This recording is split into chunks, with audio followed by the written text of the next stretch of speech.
Hey everyone, welcome back to the channel.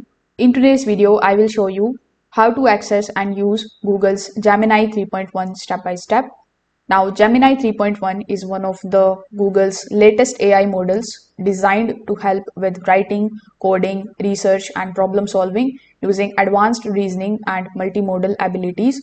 So let's go through the setup and how you can start using it step by step. So first of all, you need to open your web browser. Over here in the search bar, you need to simply search for gemini.google.com. So when you are here on Gemini, simply log in here with the help of your Google account. And when you log in, you will see this type of chat interface in front of you where you can start interacting with the AI.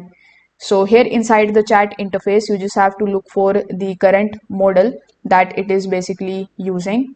So here, click on this drop down menu and you are going to see Gemini 3 on the top. So currently it is automatically using Gemini 3.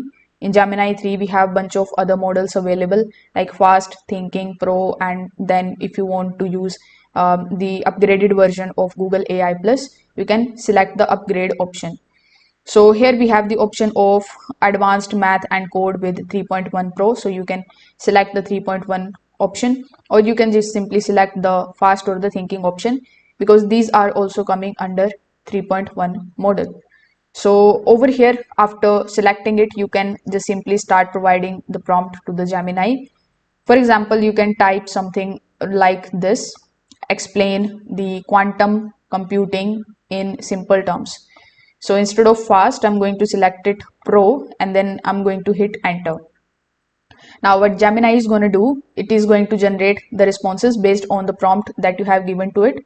And the best part is that all of the output that you are going to receive from Gemini are basically based on the Gemini 3.1 automatically. So in order to access it, you don't need to actually do anything. You just have to start creating your account here on Gemini, and then you can start interacting with it. So if this video helped you out, make sure that you like this video and subscribe to the channel. Thanks for watching.